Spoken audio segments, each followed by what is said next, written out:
மரணம் பயந்த காமிச்சிட்டாங்க. பரமா வெயிட்டான மேட்ச் இன்னைக்கு நடந்த இங்கிலாந்து வர்சஸ் நேபாள் மேட்ச். வெயிட்டான மேட்ச்.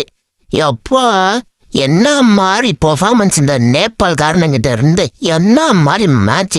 ஃபர்ஸ்ட் பேட்டிங் ஆன இங்கிலாந்து எல்லாரும் முன்னூறு ஓடிங்கன்னு சாய் என்னதான் முன்னூறு ஓடிங்க. குட்டி குட்டி டீமெல்லாம் அடிக்கிற அளவுக்கு என்னையா பண்ணி வச்சிருக்கீங்க.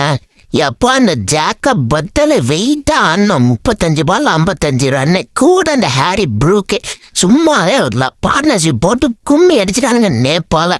என்ன மாதிரி பேட்டிங் ரெண்டு பேர்த்துக்கிட்ட இருந்து கிளாசிக்னா கிளாசிக்னு எல்லாமே இருக்கு. எபிலிட்டியும் சும்மா கரைச்சி குடிச்சிட்டானுங்க. முக்கியமா அந்த தீபேந்திர சிங் ஐடி சும்மா தூக்கி போட்டு விக்கெட்டா தூக்கலாம்.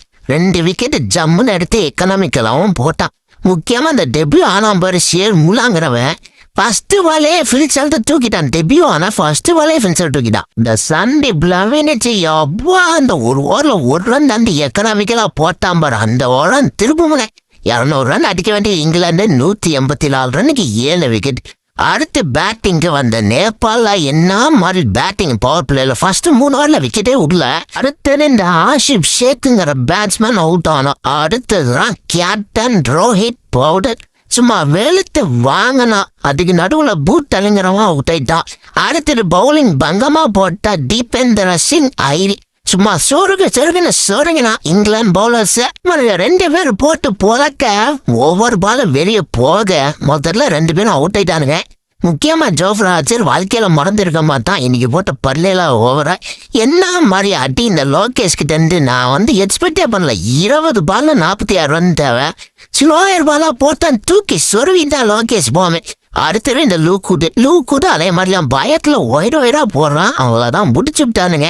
போட்டு கிளி கிழிச்சுனா அந்த லோகேஷ் பாம் ஸ்ட்ரைக்கில் எடுத்து என்ன மாதிரி அடிங்க கேட்குற வெளியே போச்சு பாலெல்லாம். அதைவன் தன்னால முடிஞ்சதா பண்ணாம்போ. மொத்தத்துல கடைசி ஓவர்ல 10 ரன் தேவை. போறது சாம் கரனு. என்ன மாதிரி பவுலிங்குப்பா. ஃபர்ஸ்ட் பால் யாருக்குறே நல்லா வேரியேஷன் காட்டி தன் மேல இருக்க எக்ஸ்பீரியன்ஸை பங்கமா காட்டினா அந்த இடத்துல. ஆனா நல்ல பேட்டிங்க அண்ணானுங்க இவனுக்கு மேலேயும் குறை கிடையாது. கடைசி பால்ல 6 ரன் தேவை.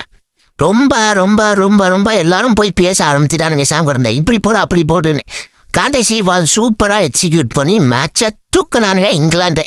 ஆனா மரணம் பயந்து காமிச்சானுங்கப்பா அந்த நேபாள. அதே மாதிரி சப்போர்ட்டும் சும்மா பங்கமா இருந்துட்டு வாங்கறையில.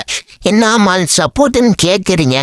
சாம் கரன் பங்கமா போட்டான். விளையாட்டே கிடையாது. பேட்டிங் என்னன்னா ஆடலனாலும் பவுலிங் சூப்பரா போட்டான். மொத்தத்துல நேபாள 180க்கு முடிச்சு விட்டானுங்க.